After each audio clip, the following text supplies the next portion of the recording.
Assalamualaikum warahmatullahi wabarakatuh. Hai teman-teman, perkenalkan nama saya Dinda Umar dari kelas 11.1.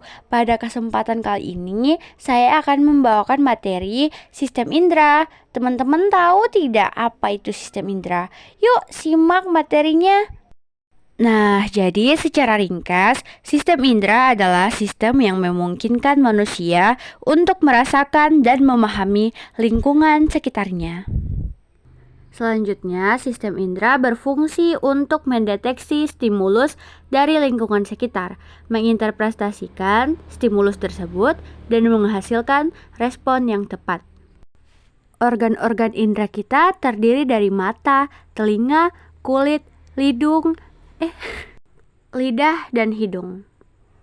Selanjutnya, simak baik-baik ya penjelasan dari setiap organ-organ sistem indera.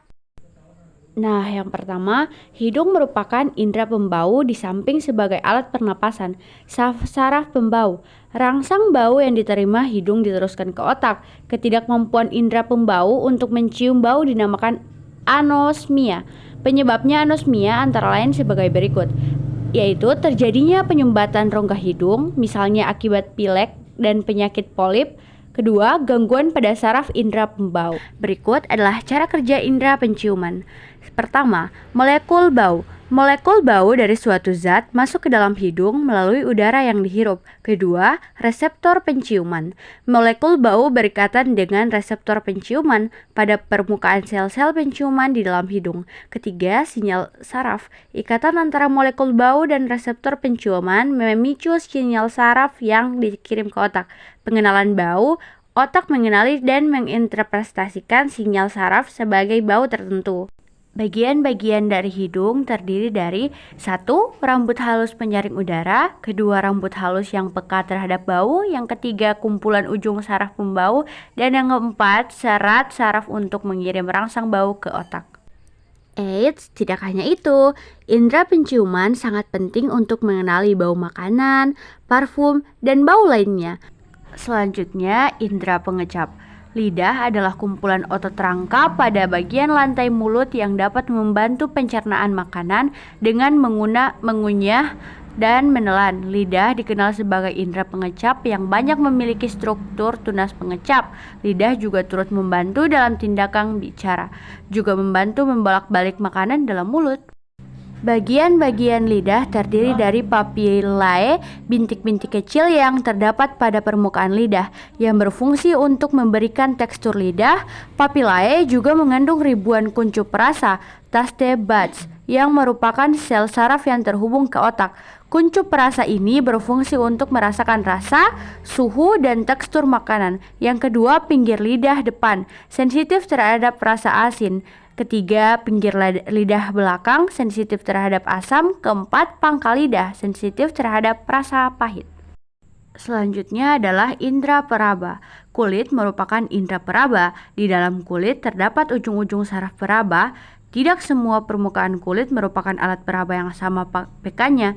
Bagian paling peka adalah ujung jari dan bibir. Kulit dapat membedakan kasar, halus, panas, dingin, dan sakit. Kulit adalah organ yang memiliki banyak fungsi. Di antaranya adalah sebagai pelindung tubuh dari berbagai hal yang dapat membahayakan, sebagai alat indera peraba. Bagian-bagian kulit terdiri dari 1. Lapisan epidermis, lapisan luar atau kulit ari. Lapisan epidermis memiliki tebal kurang lebih 0,1 mm dan terdiri atas 4 lapisan jaringan epitel. Kedua, lapisan dermis atau kulit jangat. Lapisan dermis adalah lapisan kulit yang terdiri dari pembuluh darah, kelenjar minyak, kantung rambut, ujung-ujung saraf indera, dan kelenjar keringat. Ketiga, hipodermis atau jaringan ikat bawah kulit. Lapisan ini merupakan tempat penyimpanan lemak dalam tubuh, sehingga sering juga dikenal dengan lapisan lemak bawah tubuh. Nah, indera penglihatan. Mata salah satu alat indera dari makhluk hidup, khususnya manusia yang berfungsi sebagai indera penglihat. Mata merupakan alat indera yang sangat kompleks. Berikut adalah cara kerja indera penglihatan. Yang pertama, cahaya masuk. Cahaya masuk ke dalam mata melalui kornea dan pupil. Yang kedua, fokus cahaya. Cahaya difokuskan oleh lensa pada retina.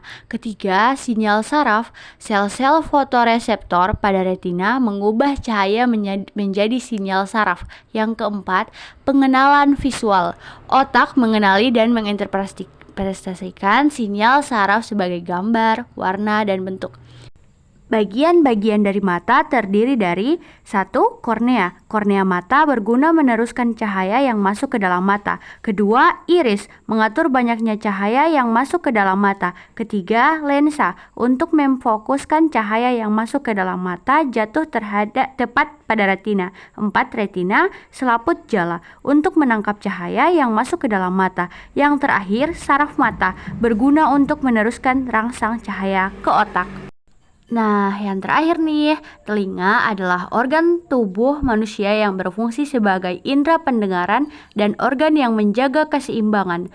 Telinga merupakan organ yang berperan terhadap pendengaran kita akan suara atau bunyi. Hal ini dapat terjadi karena telinga memiliki reseptor khusus yang berfungsi untuk menganalisis getaran suara. Namun, telinga memiliki batasan frekuensi suara yang dapat didengar, yaitu frekuensinya A20 Hz sampai 20.000 Hz. Bagian-bagian telinga terdiri dari telinga luar, terdiri dari daun telinga, lubang telinga, dan saluran telinga luar. Telinga luar berguna untuk menangkap getaran suara. Kedua, telinga tengah terdiri dari selaput pendengaran atau gendang telinga, tulang-tulang pendengaran, dan saluran eustachicus. Tulang-tulang pendengaran terdiri dari tulang martil, landasan, dan sangurdi. Ketiga, telinga dalam terdiri dari bagian yang disebut tingkap jorong dan rumah siput berguna untuk meneruskan rangsang suara ke otak. Nah, dengan demikian kita telah mempelajari berbagai macam tentang sistem indera. Semoga pembelajaran pada hari ini dapat berguna di kehidupan sehari-hari kalian ya teman-teman. Saya Dinda Umar pamit undur diri. Wassalamualaikum warahmatullahi wabarakatuh.